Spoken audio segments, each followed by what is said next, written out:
Kwe Mary Nindishnikas, Makwan Dodam, Pequawknagon Ndonjaba.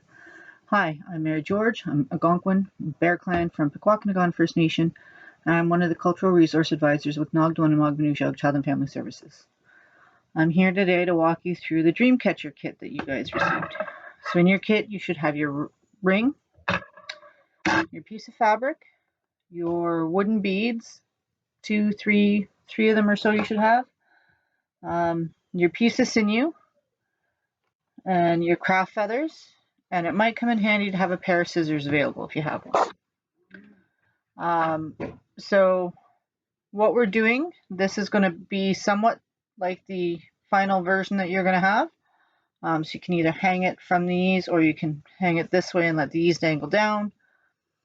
A lot of people like to put 13 points on their dream catchers to represent the 13 moons. It's up to you how many you want to put in. So dream catchers typically hang in your bedroom, usually in the window near where you sleep. And the idea is when you have dreams at night, they come and they get stuck in the web. The good dreams make it through the web to whatever you have in the web, whether it's a bead or a feather, and they are able to use that to come out of the web to come back and be dreamed another day. Bad dreams get stuck in the web, and in the morning when the sun hits that web, it burns that bad dream off. So you shouldn't be having the same bad dream over and over again. So that's how that should look.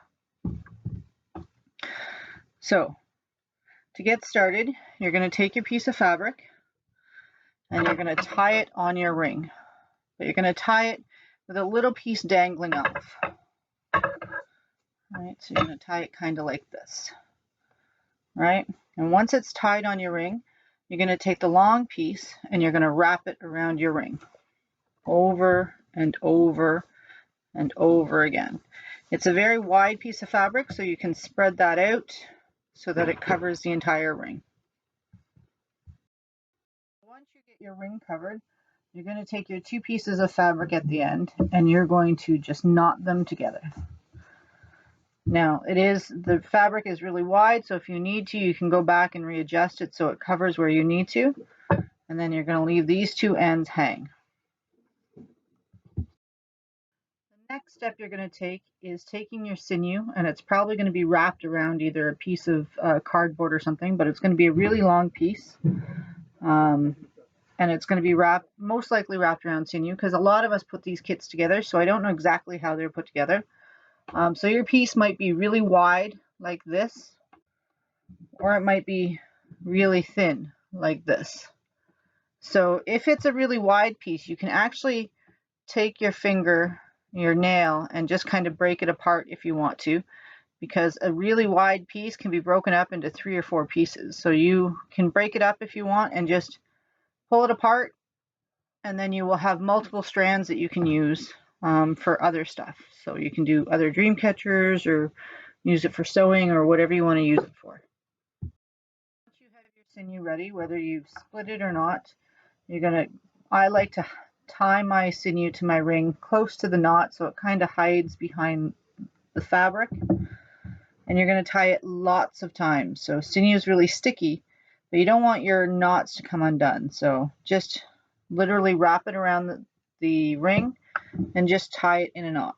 And just tie lots of knots so that it doesn't come undone. Over and over and over again. I usually do about 4 or 5 knots myself. And then when I trim the end, I don't trim it too close, because if you trim it too close, the knots might unravel.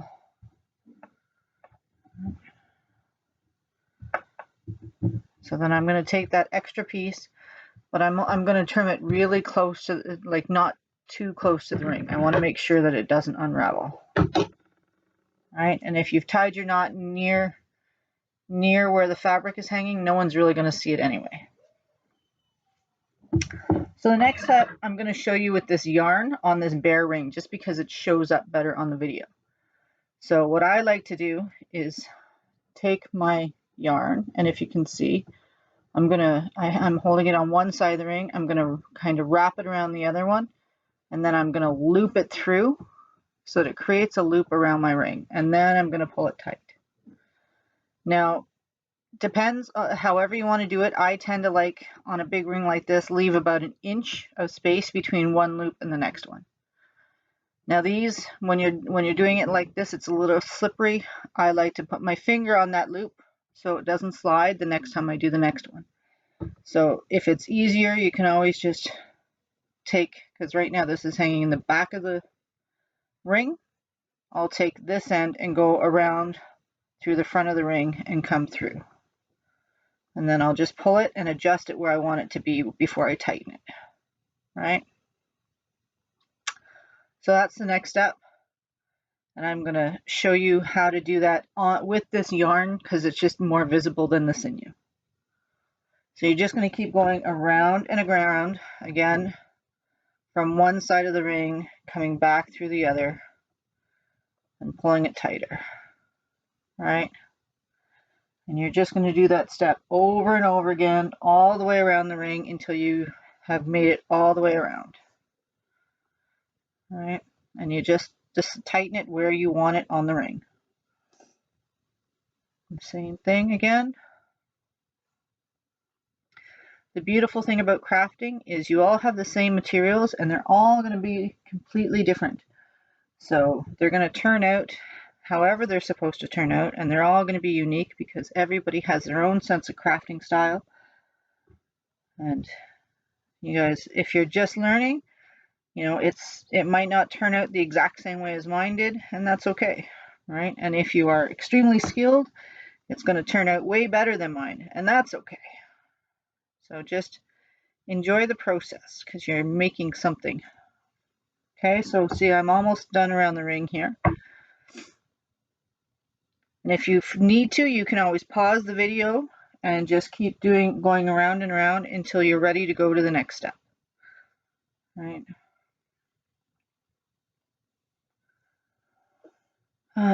Lots of people do these dream catchers with things like branches instead of these metal rings. I used to do them all the time with little bracelets that I would, you know, the little bangle bracelets. There's lots of different ways that you can do these types of dream catchers. So here's the next step. So I've gone all the way around, right? So what I'm actually going to do is, now that I'm at my last one, I'm not lining it up directly beside my next hoop or my first hoop. I'm keeping a little bit of distance because what I'm going to do now is I'm going to take it and I'm going to loop it through this loop, right? And for me, I find it easier just to kind of take a piece of the loop and just pull it through so that it goes into the next loop. And again, I'm going to do the same thing. I'm going to hold that loop and I'm going to go through the next loop, right? So I'm here, so I'm going to go through the next one, and then the next one, and then the next one. And we're just going to keep doing that around and around. All right.